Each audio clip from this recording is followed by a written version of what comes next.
Hey guys, let's get more news about Steelers, but first, don't forget to subscribe and leave your like. Wild trade proposal ships Wr Justin Jefferson to Steelers for mega package. Pundits have connected the Pittsburgh Steelers with several wide receiver trade candidates this offseason. Bleacher Report's Alex Ballentine suggested a new target, Minnesota Vikings All-Pro Justin Jefferson, on May 29. Ballentine proposed the Steelers send wideout George Pickens, their 2025 first-rounder and a sixth-round pick to the Vikings for Jefferson. Right now, the Steelers' receiver room could still use some work. George Pickens has promise as a number one receiver, but he was 74th in true catch rate and 126th in win rate versus man coverage, per Player Profiler, wrote Ballentine. Pickens is not a separator. He's a contested catch specialist who is at his best working vertical routes. Jefferson is a much more diverse pass catcher whose ability to dominate on in-breaking routes and win against man coverage makes him one of the most productive receivers in the league. Jefferson had 68 catches for 1,074 receiving yards and 5 touchdowns last season. But he only played in 10 contests. When he last played a full season in 2022, Jefferson dominated the league, recording an NFL-high 128 catches and 1,809 receiving yards. He also had 8 touchdowns on his way to first-team All-Pro and the Offensive Player of the Year award. Jefferson has recorded at least 88 catches, 1,400 receiving yards and 7 touchdowns in every season in which he has played more than 11 games. That kind of production would be a tremendous addition to the Steelers' offense. But at what cost? There's no denying that Jefferson would be an upgrade over Pickens at WR1 for the Steelers. But Pickens isn't really the problem. On Pittsburgh's current roster, Pickens is the only receiver who had more than 209 receiving yards in 2023. Trading away Pickens to land Jefferson means Jefferson would become the only Steelers receiver who had at least 210 yards last year. In other words, the top of Pittsburgh's receiver depth chart improves. But the team's obvious hole at WR2 would remain. In the trade, the Steelers would lose Pickens, who is tremendously talented and still affordable. Pickens led the NFL with an 18.1 yards per reception average last season. He has 2 years left on his rookie contract. Jefferson, on the other hand, is about to get very expensive. He will have a $19.7 million cap hit in 2024, which is the final year of his rookie deal.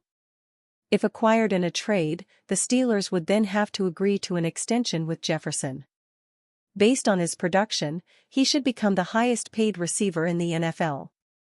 Forgotten option no more, center Nate Herbig stating case to be Steelers' man in the middle. No fewer than 4 times this offseason, when confronted with the mammoth hole that existed in the middle of the offensive line, Pittsburgh Steelers general manager Omar Khan or coach Mike Tomlin mentioned Nate Herbig as a viable center candidate. All those statements were made before the NFL draft, before the Steelers took West Virginia's Zach Frazier in the second round. 2 weeks into organized team activities, however, and it turns out that Khan and Tomlin weren't providing lip service. As the voluntary practices reached the midpoint, Herbig took the bulk of the snaps at center Wednesday with the first-team offense. "I showed up, and that's where they put me," Herbig said after the 5th of 10 scheduled sessions. "I'm going to play where they put me and keep working every day to get better. That literally is the only mindset that I have."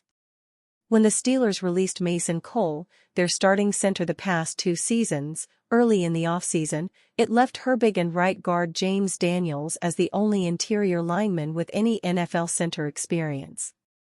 And, to say the least, it was limited. Herbig has played just 49 career snaps at center and none since 2021 when he did it for 47 plays in his final season with the Philadelphia Eagles.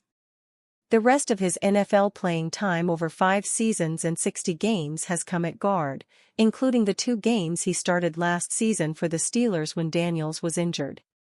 He also logged 51 snaps at left guard when Isaac Seumalo exited early against Arizona.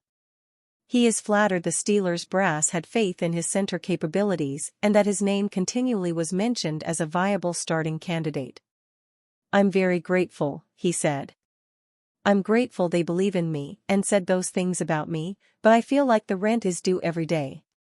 Regardless of what anybody says, the only thing that matters is how I can control the things I can control, if I'm doing better, if I'm doing the things I need to do to myself in a situation to be successful and help the team.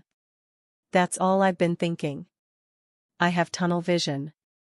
I'm locked in, and I'm just trying to get better, I swear." If the Steelers take the same methodical approach to easing Frazier into the lineup that they deployed last year with first-round tackle Broderick Jones, Herbig would enter training camp and perhaps the season as the starter. "Growing up, you always want to start in the NFL, always want to play," he said. "But I'm not even thinking it. I'm not thinking that I'm starting anywhere. I don't try to act that way. I don't think that way. I'm just one drill at a time, one play at a time, trying to execute it to the best of my ability. If I make a mistake, don't make it again. I'm trying to have that mindset, and I'm sticking to that mindset." Herbig is entering the second year of a 2-year, $8 million contract he signed in the 2023 free agency to be the top backup interior lineman. Sensing the opportunity ahead of him, he has worked to improve his physique. He is listed at 6'4", 334 pounds, which, if accurate, makes him the heaviest player on the roster. "I'm still working on it because I'm fat, but I'm working on my body comp. I've cleaned up my eating," Herbig said. "I've really dialed in on that. My footwork has gotten faster, and the game has slowed down for me. I'm trying to take another step in my career." Herbig is aware the Steelers didn't use the number 51 overall pick on Frazier to have him be a long-term backup. He has taken the rookie under his wing and tried to ease Frazier's adjustment to playing in the NFL. "He's been helping me a lot with playing center," Frazier said. Steelers get contract price for Broncos WR. The Pittsburgh Steelers aren't making headlines about wide receiver trades like they were last month, but the team is likely still considering their options to add to the group. One name that has been floating around is Denver Broncos' Courtland Sutton, who may be the perfect price for a team like Pittsburgh. Sutton has not been present for Broncos' organized team activities as he looks for a contract extension from the team. The 28-year-old is entering his 7th NFL season with 2 years left on his current deal, but wants a pay raise before the 2024 season.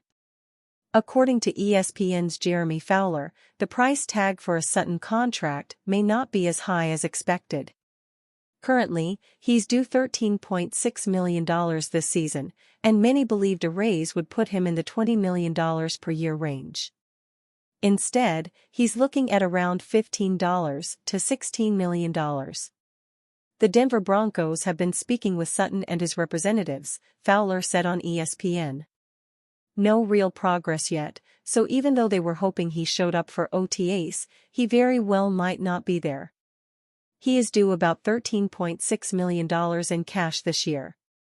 He'd like to see that get up to maybe in that $15, $16 million range. We'll see if they can find a sweet spot. With the Broncos adding Troy Franklin during the NFL draft and Josh Reynolds during free agency, the team may not be willing to add more money to Sutton's contract. If that's the case, a team like Pittsburgh makes a lot of sense. Pittsburgh currently has around $18 million in salary cap space, with a few rookies left to sign deals. They could add more to that with restructures to Minkah Fitzpatrick and TJ Watt's contracts. As for what they'd give up for Sutton in terms of a trade, it's hard to imagine the team would need to exceed a third-round pick for the 28-year-old. And you, fan? What do you think of the situation of Courtland Sutton? Leave your opinion in the comments.